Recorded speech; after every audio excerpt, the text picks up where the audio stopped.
Sobrang higpit po ngayon sa YouTube. Napakahirap. Ang daming bawal. Pero meron bago ngayon. Yung sa paggagawa ng short content. Sa mismong YouTube AI tools, napakadali po. So ganito na lang gawin natin kaysa mayroon tayo mag-isip. Pagawa na lang natin kay AI. Ako nga pala yung channel ko malaki na yan. 470 subscriber yan. Pero dahil sa kaka-edit ko, kung ano-ano lang ina-upload ko, na-plug ako hanggang sa na-terminate ako, suspended ako ng 90 days. So kaya inaral ko mabuti sa ChatGPT tapos sa YouTube. Kaya pala meron siya doong nilagay na AI tools kasi pinapayagan na tayo gumawa ng AI. Ngayon naman ituturo ko sa inyo kung paano ginagawa yon. So panoorin niyo po ito. Mula po nung ginawa ko to, nawala yung plug sa channel ko, gumanda na ulit yung views ko sa mga AI. Pero yung mga edit ko, wala, ang hihina pa rin. So kaya dito na lang muna tayo mag-focus sa AI short. So ito po, panoorin nyo. Siyempre guys, pupunta tayo sa YouTube channel natin. Pindutin mo yung taas na yon, kita mo yon, yung star na yon, yung tala. Tapos ayan, describe lang natin to dito. Lagay tayo ng description doon kung ano yung naisip natin. So i-type lang natin yan dyan. Tapos yung add image na yan, maglalagay ka dyan ng picture. Make sure lang mga idol na malinaw yung picture nyo So pili tayo dyan. Tapos nakapili na tayo. So ilalagay na natin yan dyan. Tapos i-create. Yan. Loading na. Bawasan natin kasi masyadong matagal. Tapos ayan ang lumabas. Tapos yun, makita mo yung download. Pwede mo siyang i-download muna. I-save kung hindi mo pa siya gustong i-upload. Download mo muna. Siyempre, pag in-upload mo, description. So, alam nyo na yun, mga idol, di ba? Tapos, may iba pang option dyan. So, balik ka ulit dun sa tala. Ayan, kung gusto mong gayahin yung mga nasa drawing na yan, pwede naman. Pipili ka lang. Pero, mas maganda kasi kung sarili mo yung picture, tapos sarili mong script yung ilalagay. Mas the best kasi yun. Pero yan, pwede rin naman yan. Option yan. Marami ang option yan dyan. AI tools niya yan, So, pwede kang pumili dyan. So, may naka-description na yan, idol. Picture na lang ang ilalagay natin. Kailangan, idol, yung mga picture na gagamitin mo laging bago, Hindi yung paulit-ulit. Bawal yun. Mas production yun. Diyan ako nadali. Kaya ako nasuspend sa monetization. So, ayan, naka-loading siya. Yun nga pala, error yan, idol. Kasi pangit yung picture. So, palitan natin. Ang mas maganda. Pag pangit kasi yung picture, nag-error yan. Pwede rin naman sa signal nyo, nag-error din pag mahina. So ayan, napalitan na natin yan. Yan na. So basta yung download yan, kung gusto nyo pwede yan. Dalawang option yung download yan, pati yung doon sa taas, yung arrow na yun doon sa taas. Yung nakalagay din doon ng save naman ang nakalagay doon. So yan na. Okay na siya. Yan yung uso ngayon. Kasi ang hirap mag-isip ng content, so mag-AI na lang tayo. At bago tayo magpangwakas mga idol, pakita ko yan kasi sinerge ko yan sa ChatGPT. Ayan po.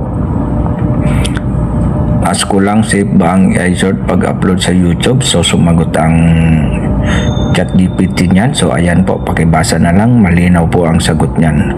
At kung kayo ay may mga katanungan, pwede nyong i-action, itanong yan sa ChatGPT para may guide kayo, may idea kayo, para safe po tayo.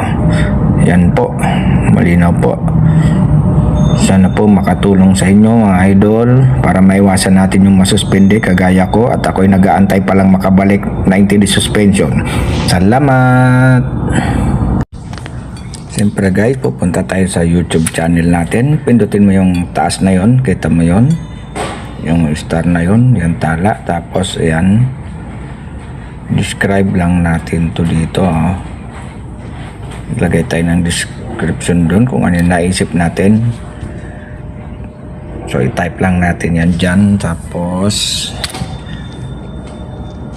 yung add image na yan, maglalagay ka dyan ng picture. Make sure lang mga idol na malinaw yung picture nyo So pili tayo dyan. Tapos nakapili na tayo. So ilalagay na natin yan dyan. Tapos i-create. Yan. Loading na. Bawasan natin kasi masyadong matagal. Tapos ayan ang lumabas. Tapos yun, makita mo yung download. Pwede mo siyang i-download muna. I-save kung hindi mo pa siya gustong i-upload. Download mo muna. Siyempre, pag in-upload mo, description. So alam nyo na yun mga idol, di ba? Tapos may iba pang option dyan. So balik ka ulit dun sa tala. Ayan kung gusto mong gayahin yung mga nasa drawing na yan, pwede naman. Pipili ka lang. Pero mas maganda kasi kung sarili mong picture tapos sarili mong script yung ilalagay. Mas the best kasi yon. Pero yan, pwede rin naman yan. Option yan. Marami ang option yan dyan. AI tools niya yan. So pwede kang pumili dyan. So may naka-description na yan idol. Picture na lang ang ilalagay natin. Kailangan idol yung mga picture na gagamitin mo laging bago hindi yung paulit-ulit, bawal yun, mas production yun. Diyan ako nadali kaya ako nasuspend sa monetization. So ayan, nakaloading siya. Yun nga pala, error yan idol kasi pangit yung picture. So palitan natin ng mas maganda. Pag pangit kasi yung picture, nag-error yan. Pwede rin naman sa sa signal nyo, nag-error din pag mahina. So ayan, napalitan na natin yan. Yan na. So basta yung download yan, kung gusto nyo pwede yan. Dalawang option yung download yan, pati yung doon sa taas, yung arrow na yun doon sa taas, na nakalagay din doon, ang save naman ang nakalagay doon. So yan na. Okay na siya. Yan yung uso ngayon. Kasi ang hirap mag-isip ng content. So mag-AI na lang tayo. At bago tayo magpangwakas mga idol, pakita ko yan kasi sinerge ko yan sa ChatGPT. Ayan po. Ask ko lang, safe ba ang AI short pag-upload sa YouTube? So sumagot ang ChatGPT niyan. So ayan po, pakibasa na lang, malinaw po ang sagot niyan. At kung kayo ay may mga katanungan, pwede ninyong i-ask yan, itanong yan sa ChatGPT para may guide kayo, may idea kayo, para safe po tayo. Yan po, malinaw po.